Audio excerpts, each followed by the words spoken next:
Focus പ്രോഗ്രാമിലേക്ക് ഏവർക്കും സ്വാഗതം. കഴിഞ്ഞ ചർച്ചകളിൽ നമ്മൾ പ്രാധാന്യം കൊടുത്തിരുന്നത് കേരള രാഷ്ട്രീയത്തിൻ്റെയും ദേശീയ രാഷ്ട്രീയത്തിൻ്റെയും ഗതിവിധികളെക്കുറിച്ചുള്ള അവലോകനത്തിനാണ്.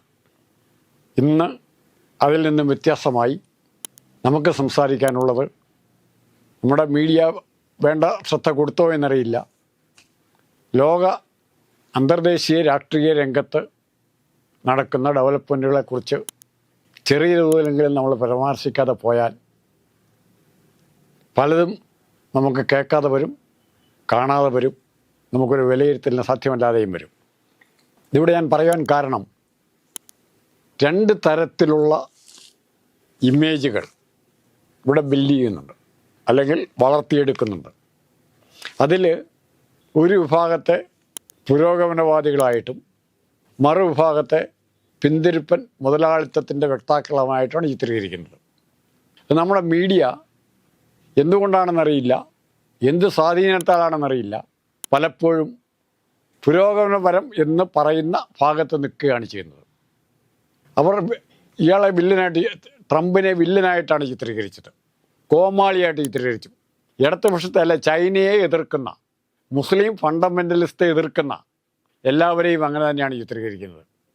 ഇതെന്തുകൊണ്ടാണെന്നറിയത്തില്ല. ട്രംപ് പറയുന്നത് ചൈനയുടെയും ഗൾഫ് രാജ്യങ്ങളിൽ നിന്നുള്ള മുസ്ലിം മത മൗലികവാദികളുടെയും ഭീകരമായ പണം കൈപ്പറ്റിക്കൊണ്ടാണ് ഈ മീഡിയ ഇങ്ങനെ ചെയ്യുന്നതെന്നാണ്.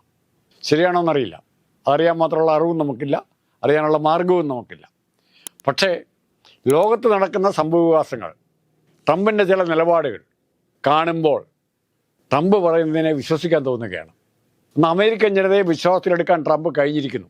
ഇത്രയും പ്രചരണങ്ങൾ ഉണ്ടായിട്ടും ട്രംപിനെ എത്ര മോശമായിട്ട് ചിത്രീകരിക്കുമോ അത്രയും മോശമായിട്ട് ചിത്രീകരിച്ചിട്ടും ട്രംപ് അതിന് തയ്യാറായിരിക്കുന്നു. ഏതാനും ദിവസം മുമ്പ് സെലൻസ്കിയുമായിട്ടുള്ള ട്രംപിൻ്റെ വൈറ്റ് ഹൗസിലെ കൂടിക്കാഴ്ചയെക്കുറിച്ച് എത്ര അപഹാസ്യമായിട്ടാണ് റിപ്പോർട്ട് ചെയ്തത്. സെലൻസ്കി അപമാനിച്ചുവെന്നും ട്രംപ് ഒരു സ്വേച്ഛാധിപതിയെപ്പോലെ പെരുമാറിയെന്നുമാണ് പറഞ്ഞത്. ഇന്ന് സെലൻസ്കി പറയുന്നത് എന്താ? തനിക്ക് തെറ്റുപറ്റിപ്പോയി, ട്രംപിനെ വിലയിരുത്തുന്നതിൽ തനിക്ക് തെറ്റുപറ്റിപ്പോയി, ഉക്രൈൻ റഷ്യ യുദ്ധം അവസാനിപ്പിക്കുന്നതിനും യൂറോപ്പിൽ സമാധാനം ഉണ്ടാക്കുന്നതിനും ട്രംപിൻ്റെ നിലപാടുകളാണ് ശരി. ട്രംപ് ഒന്നും ചോദിച്ചില്ല. തങ്ങൾ യുദ്ധത്തിന് വേണ്ടി ഉക്രൈനെ സഹായിക്കുമ്പോൾ അമേരിക്കൻ ഖജനാവിൽ നിന്നും അമേരിക്കയിലെ ജനങ്ങളുടെ പോക്കറ്റിൽ നിന്നും എടുത്ത് ചിലവാക്കുന്ന പൈസ കുറേ ഭാഗമെങ്കിലും തിരിച്ചു കിട്ടാനായി ഉക്രൈനിലെ മിനറൽ സമ്പത്തിൻ്റെ, ധാതു ലവണ സമ്പത്തിൻ്റെ ഒരു ചെറിയ ശതമാനം അമേരിക്കയ്ക്ക് നൽകണം എന്നാണ് ട്രംപ് ആവശ്യപ്പെട്ടത്. മാത്രമല്ല, റഷ്യയും ഉക്രൈനും തമ്മിലുള്ള യുദ്ധം തുടരുന്നതുകൊണ്ട് ആർക്കും ലാഭമില്ലാത്ത കച്ചവടം തുടരുകയാണ്. ആർക്കാണ് ലാഭം? ഇത്തരം യുദ്ധങ്ങളാണ് ലോകത്തെ എല്ലാ സമ്പന്ന രാജ്യങ്ങളെയും അവർക്ക് വീണ്ടും വീണ്ടും പണമുണ്ടാക്കാൻ സഹായിച്ചിരുന്നത്. ആ അവസ്ഥ മാറി യുദ്ധം അവസാനിപ്പിക്കുകയും, അത് ട്രംപ് യഥാർത്ഥത്തിൽ ശ്രമിക്കുന്നതാണെങ്കിൽ ലോകത്തെമ്പാടുമുള്ള ഇത്തരം സംഘർഷങ്ങൾ അവസാനിപ്പിച്ച് ആ പണത്തെ ആശ്രയിച്ചാണ് എല്ലാം കണം കൂട്ടുന്നത്. അദ്ദേഹം ചെയ്യുന്നത് അങ്ങനെയാണ്. ആ പണം ലോകത്തിൻ്റെ വികസനത്തിന് എന്തിനു വിനിയോഗിച്ചു കൂടാ എന്നാണ് ട്രംപിൻ്റെ ചോദ്യം. ഉക്രൈൻ യുദ്ധം അവസാനിക്കുന്നതോടുകൂടി യൂറോപ്പിൽ സമാധാനത്തിൻ്റെ മാർഗം ഉണ്ടാവും. ഇസ്രായേലും ഹമാസുമായിട്ടുള്ള പ്രശ്നം തീർക്കാൻ നോക്കുകയാണ്. അതിലാരാണ് മധ്യസ്ഥൻ? Saudi Arabia. അല്ലെങ്കിൽ ട്രംപിൻ്റെ ഏറ്റവും വലിയ ശത്രുക്കളായ മുസ്ലിം മൗലികവാദികളെ പിന്തുണയ്ക്കുന്ന, അല്ലെ അവരുടെ ഈറ്റില്ലമായ സൗദി അറേബ്യയ്ക്ക് ട്രംപിനെ പിന്താങ്ങേണ്ടി വരുന്നു. ഉക്രൈൻ്റെയും റഷ്യയുടെയും പ്രതിനിധികൾക്ക് സൗദി അറേബ്യയിൽ എത്തേണ്ടി വരുന്ന ചർച്ചയ്ക്ക് ലോകത്തുണ്ടായ മാറ്റം കാണണം. അപ്പോഴാണ് അതിലും ഞെട്ടിപ്പിക്കുന്ന വാർത്തകൾ വരികയാണ്. ഒന്ന്, യുണൈറ്റഡ് നേഷൻസിൽ നിന്നും ട്രംപ് വിട്ടുപോകാൻ ആലോചിക്കുന്നു. രണ്ട്, US എയ്ഡ് തുടങ്ങിയ അമേരിക്കയുടെ സഹായ പ്രവർത്തനങ്ങൾ നിർത്താൻ പോകുന്നു. എന്തിനാ WHO സഹായം പോലും ട്രംപ് നിർത്താൻ പോകുമെന്നാണ് പറയുന്നത്. ഇതിൽ ട്രംപിനെ കുറ്റപ്പെടുത്താൻ പറ്റുമോ? ട്രംപ് എന്താണ് വിചാരിക്കുന്നത്?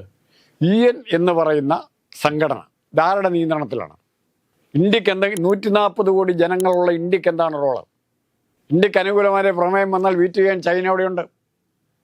ഇന്ത്യക്കെതിരായ പ്രമേയം വന്നാൽ വീറ്റോ ചെയ്യാൻ റഷ്യ ഉണ്ടായിരുന്നു. അപ്പോൾ യഥാർത്ഥത്തിൽ ജനാധിപത്യ സംവിധാനത്തിൽ പ്രവർത്തിക്കാത്തൊരു സംഘടന പിരിച്ചുവിടണമെന്ന് ട്രംപ് പറയുന്നതിനെ നമ്മൾ സ്വാഗതം ചെയ്യണോ വേണ്ടയോ? നമുക്കിത്രയും ജനസംഖ്യയുണ്ട്, 140 കോടിയുണ്ട്. അതുപോലെ ബ്രസീലിന് വലിയ ജനസംഖ്യയുണ്ട്, ഇന്തോനേഷ്യയുണ്ട്. ഈ രാജ്യങ്ങൾക്കൊന്നും പ്രാധാന്യമില്ല.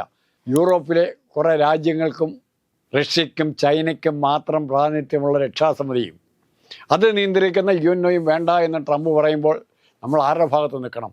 ആലോചിച്ച് നോക്കുക. യൂറോപ്പ് സമ്പന്നമായി. അതിൻ്റെ കാരണങ്ങൾ പലതാണ്. കോളനിവൽക്കരണത്തിൻ്റെ മുമ്പിൽ നിന്ന രാജ്യങ്ങൾ, പ്രത്യേകിച്ച് ഏഷ്യൻ ആഫ്രിക്കൻ കോളനികൾ, യൂറോപ്യൻ രാജ്യങ്ങൾ തന്നെയാണ്.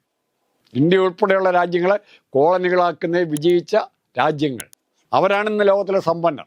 ഇവിടുത്തെ ധാതു ലവണങ്ങളാണ് അവരങ്ങോട്ട് കൊണ്ടുപോയത്. പക്ഷെ അവരാണ് ഇന്നും ലോകക്രമത്തെ യുഎൻഒയിലൂടെ നിയന്ത്രിക്കാൻ നോക്കുന്നത്. അതിനെതിരായി ട്രംപ് പറഞ്ഞിരിക്കുന്നു. ആ രീതിയിൽ കണ്ടാൽ മതി അതിന്. അപ്പോൾ ട്രംപിനെ നമുക്ക് സ്വീകരിക്കാൻ വേണമെങ്കിൽ സ്വാഗതം ചെയ്യാം. അതിൽ വ്യത്യാസം വരുന്നതിൻ്റെ കാരണം, അന്താരാഷ്ട്രീയ രംഗത്ത് ഒരു പ്രധാനപ്പെട്ട തിയറി ഉണ്ടായിരുന്നു, ബാലൻസ് ഓഫ് പവർ. രാജ്യങ്ങൾ തമ്മിലുള്ള പരസ്പരം ചേരികൾ തിരിഞ്ഞ് ഉള്ള സംഘടനമല്ല, ഒരു വിഭാഗം ഓരോ ഭാഗത്ത് നിൽക്കുമ്പോൾ, ഒരു ഫുട്ബോൾ ടീമിനെ പോലെയോ വോളിബോൾ ടീമിനെ പോലെയോ ഒരുമിച്ച് നിൽക്കുന്ന 2 or 3 രാഷ്ട്രങ്ങളുടെ സംഘടനകൾ ഉണ്ടാകുമ്പോൾ അവർക്ക് അവരുടെ ശക്തി ഒരുമിച്ച് ഉപയോഗിക്കാൻ പറ്റുന്നു. അങ്ങനെ കമ്മ്യൂണിസത്തെ എതിർക്കാൻ വേണ്ടി ഉണ്ടാക്കിയ സംഘടനയാണ് നാറ്റോ. യൂറോപ്പിൻ്റെ മുഴുവൻ നിയന്ത്രണം ഉണ്ടായിരുന്നു. ചെറിയ ഏഷ്യൻ്റെ പാകിസ്ഥാൻ ഉൾപ്പെടെയുള്ള രാജ്യങ്ങൾ അതിൻ്റെ ഭാഗമാക്കുകയും ചെയ്തു. അപ്പം ഈ യുദ്ധ സംഘടനകളുടെ യുദ്ധത്തിൽ കൂടെ ലോകത്തിന്, അല്ലെ പ്രതിരോധത്തിൽ കൂടെ ലോകത്തിന് സമാധാനം വാഗ്ദാനം ചെയ്യാമെന്ന് പറയുന്ന സംഘങ്ങൾക്ക് ലോകത്തെ നിയന്ത്രിക്കാൻ പറ്റുന്നു. അപ്പോൾ അതിന് ഉദാഹരണമുണ്ട്. പക്ഷെ ഇന്ന് കാലം മാറി. അന്ന് ജനസംഖ്യയും പട്ടാളത്തിൻ്റെ അംഗസംഖ്യയും ആധുനിക ആയുധങ്ങളും ഉള്ള രാജ്യങ്ങൾ ഒരുമിച്ച് ചേരുമ്പോൾ അന്ന് ബാലൻസ് ഓഫ് പവർ നിലനിർത്താൻ സാധിച്ചിരുന്നു.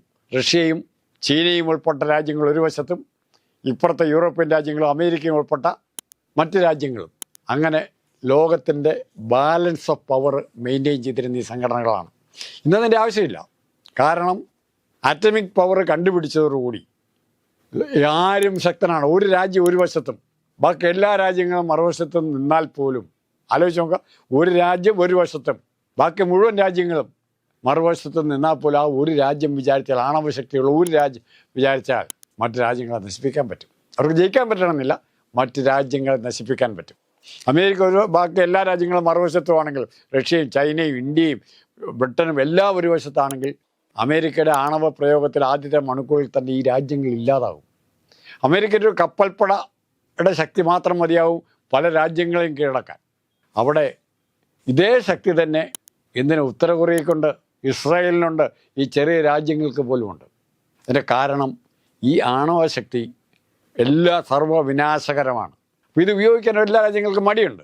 പക്ഷേ ഈ ശക്തി ഉള്ളിടത്തോളം കാലം ശാക്തിക ചേരികളിൽ അർത്ഥമില്ല. ശാക്തിക ചേരി ഒരു രാജ്യം മാത്രം, അത് തന്നെയാണ് ഇപ്പോൾ ട്രംപ് ചെയ്യുന്നത്. ഞങ്ങൾ ഒറ്റയ്ക്ക് മതി, നിങ്ങൾക്ക് വേണമെങ്കിൽ കൂടാം.